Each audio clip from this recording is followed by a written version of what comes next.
Ja, herzlich willkommen hier mit dem Interview mit der Lucy. Lucy arbeitet bei SL Impact und auch wenn ihr die letzte Pro League verfolgt habt in Malta, ist sie dort als Gastkommentatorin rum. Lucy ist Australierin und wird uns jetzt noch erzählen, wie ESL Impact vor allem die Frauenregion und sagen wir mal die Frauenentwicklung im CS gepusht hat in den letzten paar Jahren. So, Lucy, how did you enjoy the major? It was amazing. Was it a good one? Yeah, we had the great storyline of the French winning Vitality. Zaire gets his first major. It's in Paris. The crowd was electric. It was incredible. So let's talk about more of the ESL Impact and the women in Counter-Strike.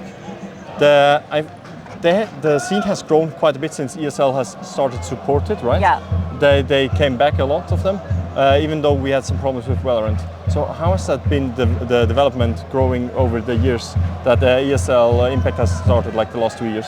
Yeah, I mean it's night and day compared to now to like a year and a half ago when it kind of started out. Obviously we've had Enigma Galaxy as kind of like the dominant team because they're one of the few teams that stuck around. Like they were literally about to leave for Valorant, in fact, like in December, and then the league got announced. So they stuck around, they did the whole thing where they've had their now run, but we're now seeing so many more teams come through, like Na'Vi, NIP, COG Red obviously have been around, and they're all competing at the top level, and you can really see like the level of competition has grown significantly. Since you've done now Pro League as well, what is really the difference from like the fans and the interactions you get between the ESL Impact and the normal, like bigger male-dominated crowd you have in Counter-Strike? It's definitely a different response. That's for sure. I think within the ESL Impact scene, it's all a lot of people are really passionate about women's Counter-Strike, so everyone's obviously very supportive and really lovely. I think it's been pretty good. Doing EPL and the RMRs, it's a bit of a step up and like being exposed to a much wider audience. We've had really good viewership for Impact, but it doesn't compare to like Pro League, for instance. But it's been great, and it's been a really good experience to me getting a chance to cast some of those Tier 1 events and hopefully more in the future.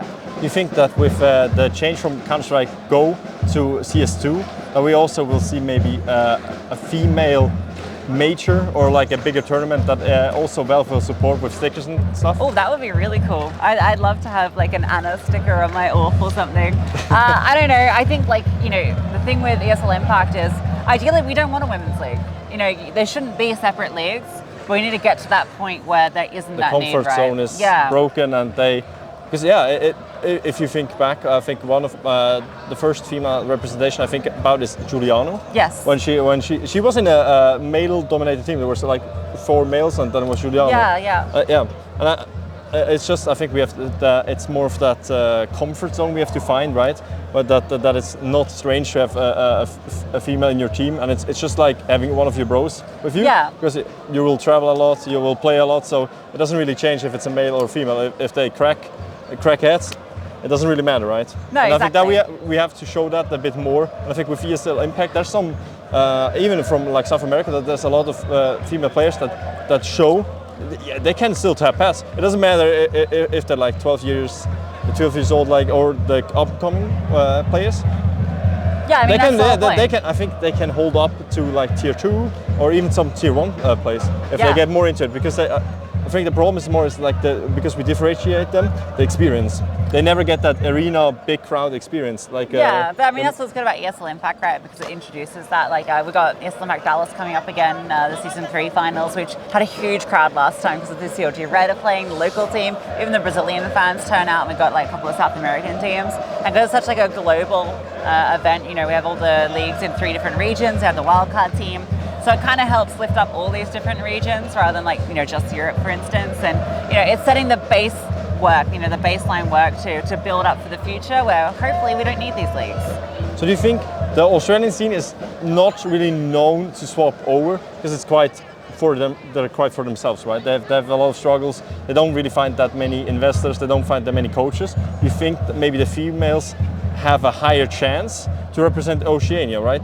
Because we got in the last few years, we didn't get that many Oceanic teams and that many new players. Yeah, it's difficult in like a smaller region, and it's a lot of really passionate Counter-Strike players and fans in Australia. I think we've seen that a lot, and they can find success overseas playing, but you just have to get the experience, right? You have to get the reps in, and for ESL Impact we have like a wildcard spot for Oceania. We had one last year with Mind Freak, and for that gave Viviane, who was kind of like the star player of that team, kind of the spotlight because she really stood out when she played on LAN, and that then allowed her to get picked up by CLG Reds. So it's important to highlight these different regions, and I think if you're a woman from the Oceanic region, get in there because there's not that many spots available and there's not that many people competing, so there's a chance you can make it.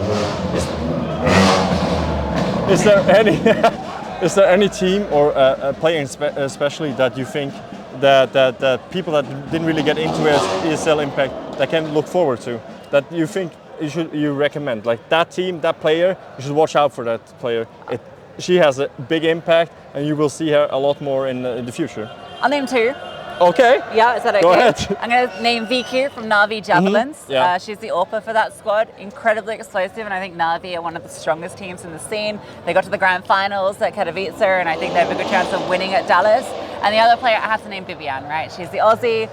She's one of the best players in the entire league, a total fragger, and her story is super inspirational as well, right? It's not just that she's good in the server, but she moved her entire life to a different continent to pursue her dream of playing Counter-Strike, and that's hugely inspiring to do. So, she's a great player to get behind and to support. Is there anything you want to say to the Swiss community, also the females we have in our community, from maybe we have a lot of cultures. You want to say something from your heart, or tell something to the Swiss community directly? Why they should watch ESL Impact, firstly, or why they should also help to develop like smaller scenes like ourselves? Yeah, absolutely. We should watch ESL Impact because it's an amazing scene with a lot of really cool plays, and honestly, it's more Counter-Strike, so why wouldn't you enjoy it?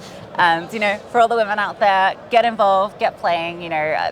People are shit. Sorry, am I allowed to swear? No, you can swear, it's fine. In Switzerland, you can say most things. Sorry, Australian, it comes out. People can be awful, and that's just something, unfortunately, we have to deal with. But the more that we accept women within the scene, the better it will get. And if you're a guy watching, call that stuff out. When people are toxic, call it out, because being toxic is a choice. Thank you very much. It's always great to have also the representation from ESL Impact, and to help also the females in our community to have a representation, because it's not always easy. There's also still a lot of struggle, even though after like years, we had developed a lot, but we're still struggling. There's also, I think, always a way to push the representation and also get them integrated into the normal system, because it shouldn't be really a difference between male and female in gaming, because it's basically the same, right? Yeah, and we all love it, right? And it just takes time to change the world, but we're working on it. Yeah, we got it in the future. Yeah. We'll see. Yeah, we'll see how we will develop over the next few years, and I hope we have a great impact. Lucy, it was a pleasure to meet you. It was also a pleasure to interview you, and I hope to see you later, maybe in the normal broadcast as well, also ESL Impact. Wenn ihr interessiert für die mehr aufkommende Szene von Frauen-CS, das ist ESL Impact. Wie gesagt, Lucy ist dort eine der Kommentatorinnen. Es ist wirklich cool, kann euch wirklich folgen. Es ist, dass wir das eigentlich pushen können, weil es sollte eigentlich nicht so sein, dass wir uns trennen von den Geschlechtern her. Das bringt uns nichts. Und mit dem würde ich mich hier verabschieden. Thanks a lot, Lucy. It was a pleasure to meet you. Und mit dem würden wir uns hier verabschieden vom letzten Tag von Paris. Danke fürs Zuschauen, danke fürs Dabeisein. Schönen Abend noch.